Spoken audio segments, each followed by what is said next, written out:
રાજકોટ ધોરાજી અને ઉપલેટાના ટ્રક માલિકે એસોસિએશન દ્વારા ડુમિયાણી ટોલ પ્લાઝાની મનમાની સામે ગાંધી ચિંધ્યા માર્ગે ગુલાબના ફૂલો સાથે અનોખો વિરોધ. પ્રાંત અધિકારીને આવેદનપત્ર પાઠવી ઉચ્ચ કક્ષાએ રજૂઆત. ડુમિયાણી NH27 ટોલ બૂથ પર ખરાબ સેન્સરના કારણે ઓવરલોડના નામે કોમર્શિયલ વાહન ચાલકોને હેરાન કરી ગેરકાયદેસરે વધુ ટોલ વસૂલવામાં આવતો હોવાનો ગંભીર આક્ષેપ. નિયમ મુજબ 20 કિલોમીટરની પરિધિમાં આવતા સ્થાનિક વાહનોને ટોલમાંથી કોઈ રાહત ન મળતી હોવાની રાવ. ઉપલેટાથી રાજકોટ વચ્ચે માત્ર 120 કિલોમીટરમાં જ 3 ટોલ બૂથ ધમધમતા હોવાથી ટ્રાન્સપોર્ટરો પર આર્થિક બોજ વધ્યો. મંદીનો સામનો કરી રહેલા ટ્રાન્સપોર્ટર ઉદ્યોગને બચાવવા અને ટોલ વસૂલાતમાં થતી ગેરરીતિ અટકાવવા વડાપ્રધાન, મુખ્યમંત્રી અને NHAI ચેરમેન સુધી રજૂઆત. જો યોગ્ય ન્યાય નહીં મળે તો હાઈકોર્ટમાં દાદ માંગવાની ચીમકી.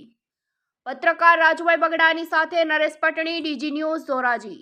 મારું નામ હું રામભાઈ લક્ષ્મણભાઈ ડવ. હું ઉપલેટા રહું છું અને ગાડી ઓનર છું. તો અમે ટોલ નાકાની સંદર્ભમાં આજે ડેપ્યુટી સાહેબને આવેદન પત્ર આપવા આવ્યા છીએ.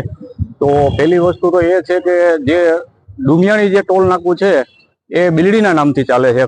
પહેલી વસ્તુ તો એ છે કે ભાઈ બિલ્ડીના નામથી ટોલ નાકું હાલે છે અને અહીંયા અમારી પાસેથી ખુલ્લી લૂંટ કરવામાં આવે છે. ત્યાર પછી જે કેન્દ્ર કે સ્ટેટ જે હોય એમાં આજે ટ્રક ટ્રાન્સપોર્ટનો જે મોટો ફાળો છે પ્રગતિમાં, વિકાસમાં આજે ટ્રકનો મોટો ફાળો છે.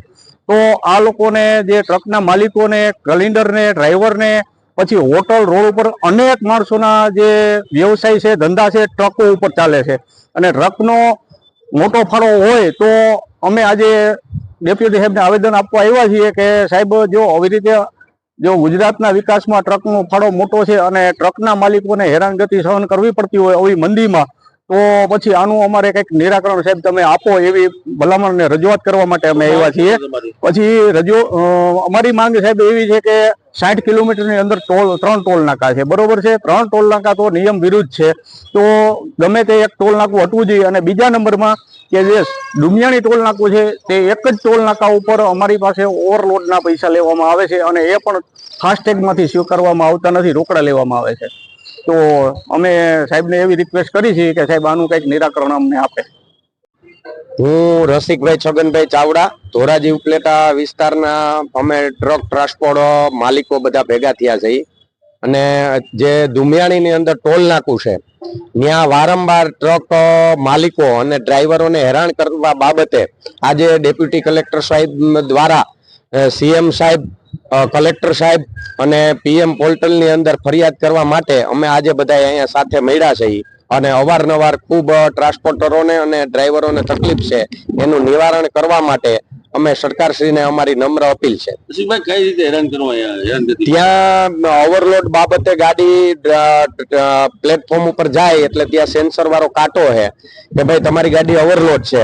તો હમણાં મારી ગાડી હતી ત્યાં, તો મારી ગાડીની અંદર 36 ટન વજન હતો સરકારના નિયમ મુજબ અને એ 54 ટન બતાવતો હતો. ડેપ્યુટી કલેક્ટર સાહેબ ત્યાં આવ્યા અને જોયું તો 20 ટન એની અંદર ખોટો એનો કાંટો બતાવતો હતો. એટલે એ કાંટા એકદમ ખોટા છે અને એનાથી ડ્રાઈવરોને હેરાન કરી અને પૈસા પડાવવા બાબત બીજી કોઈ કારણ નથી એનું. તમારી માંગ શું છે?